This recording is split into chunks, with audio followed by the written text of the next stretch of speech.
今天是旅行的第二天，我们已经开始习惯欧洲的时差了。市政厅，克里斯蒂安，要走过去吗？今天天气超好，所以我们打算要用散步的方式去比较多的地方。首先，我们来到克里斯蒂安堡宫，这边曾是皇家宫殿的所在地，墙面上也装饰着创国者、国王以及建筑师的半身像。穿过长廊，我们来到丹麦国家馆花园，在喷水池旁也有丹麦著名哲学家索伦齐克果的雕像。其实我本身呢是一个很害怕雕像的人，只要是有人形雕像，我都会非常的畏惧。大约散步了10分钟之后，我们来到新的皇家图书馆，里面依旧保有古典图书馆的设计，总共有8层楼高，还有一个横跨中庭的玻璃天桥。看到这样的风景，就会知道这座图书馆呢最厉害的不只是储藏知识，我觉得他们反而最厉害的是把自然风景跟设计融入在日常的生活里面。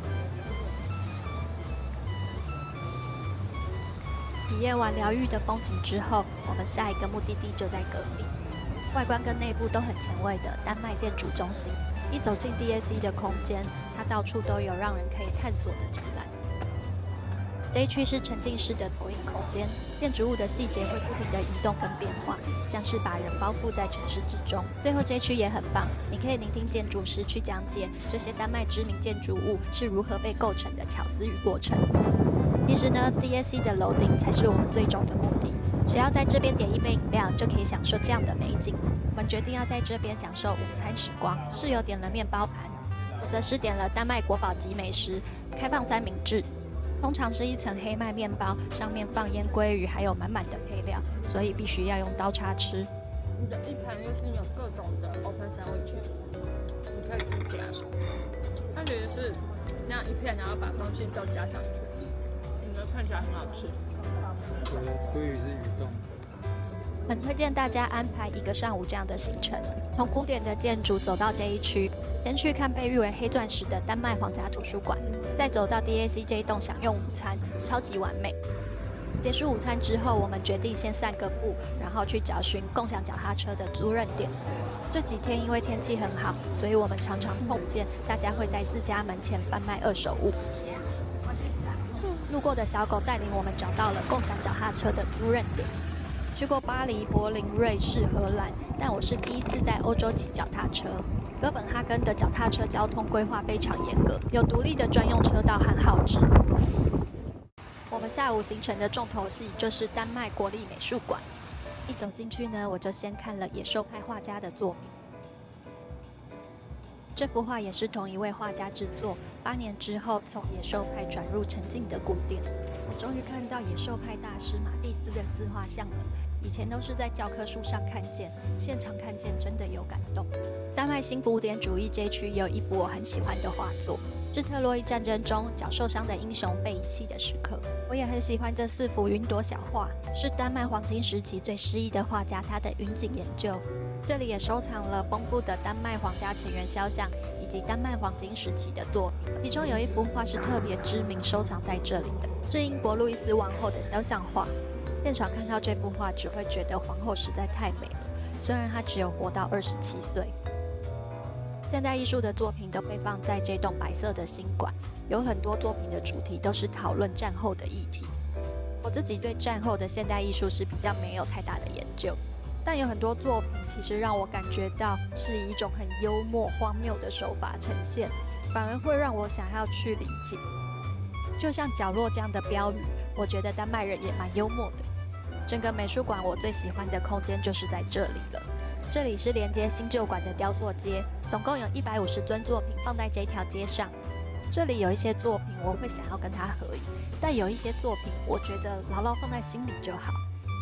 当我们走出美术馆就觉得很可惜，还有很多作品没有看到，所以建议大家要预留参观时间3个小时以上。在吸收完艺术的能量之后，我们决定骑脚踏车去吸收咖啡因。这间是很多人来丹麦旅行时都会来朝圣的4月咖啡，总共有2间，我们是来比较小间的 SP 店，本店在不远处。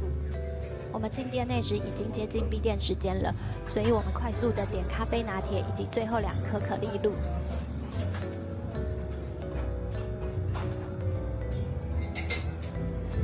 在吸收完咖啡因之后，我们决定去逛一直很想要买的灯具店。讲到丹麦知名设计灯具，一定会有它的名字。我们一直笑想他们家的灯很久，尤其立灯我真的很喜欢。后来因为考虑太久，所以还是回台湾才入手了一盏 PH5 的吊灯。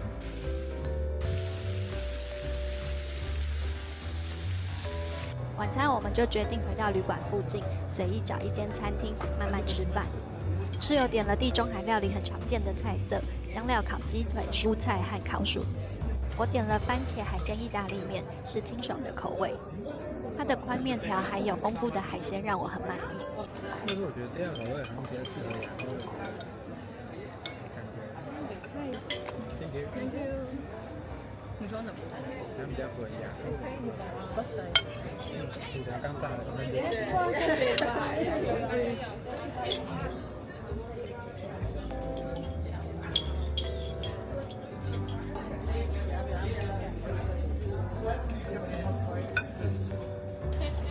是我不知道它算是意大利菜还是。结束悠哉的晚餐时光后，因为吃得太饱，所以我们决定走去最热闹的地方。虽然已经晚上9点，但天色还没有全暗，大家还是很有活力的在享受夏天的夜晚。很幸运又是天气很好的一天，我们也开始学起当地人的习惯，一早起来就去知名的面包店排队。我抢到了他们最有名的方块可颂，是开心果跟椰子的卡士达内馅，超级好吃。抢到面包之后，就很有精神的去下一站了。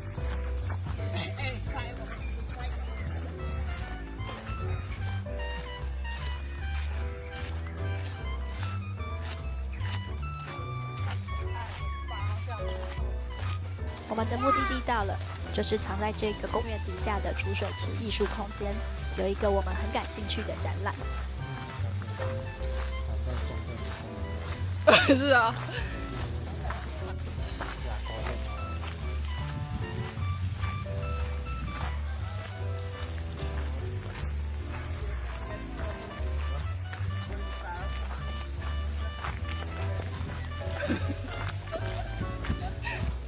我跟他嗨，然后他跟我傻眼。默默的下雨。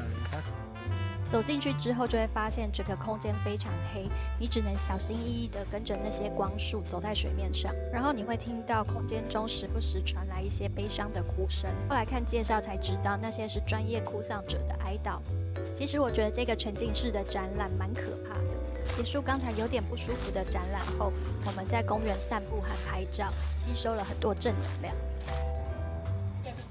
在哥本哈根旅行，每天一定要去一家咖啡店。这家是室友想要来朝圣的知名咖啡馆，很多欧洲的咖啡店都是跟他们进咖啡豆。创办人之一呢是世界咖啡师冠军，所以被誉为是丹麦第1名的咖啡店。我对咖啡没有特别的研究，但是他们的咖啡喝起来是真的很香很顺口。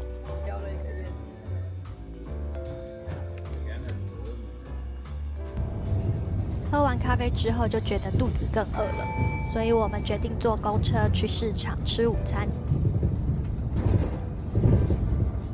我们来到被誉为哥本哈根人的厨房，是在市中心车站旁边的大市场。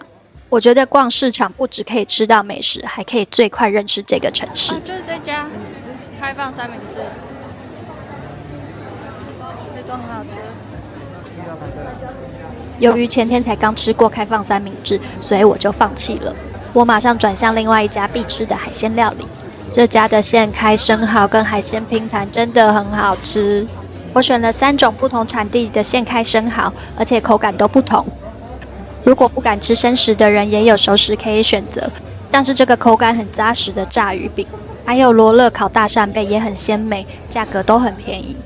我觉得最不能错过的反而是这家冰淇淋。这家gelato很多口味是不含乳糖的，我选择了排行第1名的草莓牛奶。它的草莓一点都不酸，是我喜欢的那种清爽但带有甜味的。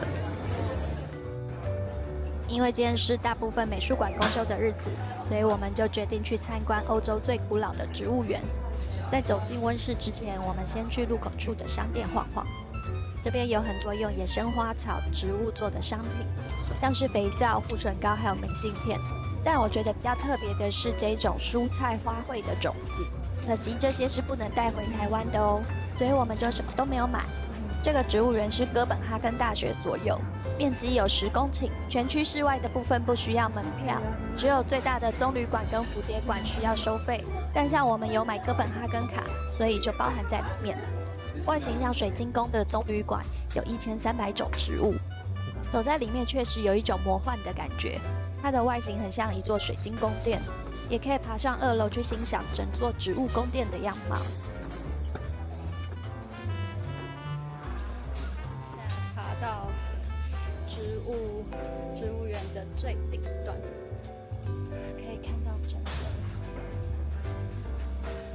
整个植物园，超级热的，而且超级高。如果夏天来逛植物园，真的要有心理准备。我们没有想到这么热，差一点中暑。室外真的很大，而且风景都非常美，很像你会在莫内的画中看到的风景。而且室外非常凉爽。如果你有买哥本哈根卡，那我蛮推荐你来这里，因为没想到在这里我有超级意外的收获。我居然在5月亲眼看到了紫藤花，因为这是我列在我人生中必做的100件事之一。哥本哈根夏季的白昼时光很长，所以可以游玩的时间也比较久。我们趁着圆塔要结束今天的营业前，跑来攻塔。这座圆塔已经有400年的历史，也是欧洲最古老的天文台之一。更特别的是，里面没有楼梯，就是一条螺旋坡道。有这样的设计，据说因为国王当年想要直接骑马上塔。走到一半有个展演空间，在400年前，这里是哥本哈根大学图书馆。17世纪时，丹麦国王克里斯蒂安4世，他就是希望把3个功能放在同一栋建筑里，所以才会有现代的圆塔。我们大概爬了15到20分钟之后才攻顶。当我们站在圆塔的屋顶，整个哥本哈根很像童话故事里会出现的样貌，可以看到很多没有被高楼遮蔽的红砖屋顶、绿色尖塔。我们大概在这里停留10分钟拍照，因为肚子太饿，就直接走回附近的旅馆，把中午在市场买的食物通通都拿出来吃光。这可能是我们在哥本哈根旅行最便宜的一餐。这2天的旅程很丰富，也出现了很多意想不到的风景。整个哥本哈根的旅程还剩下2天，下一集也要跟着我们一起出发。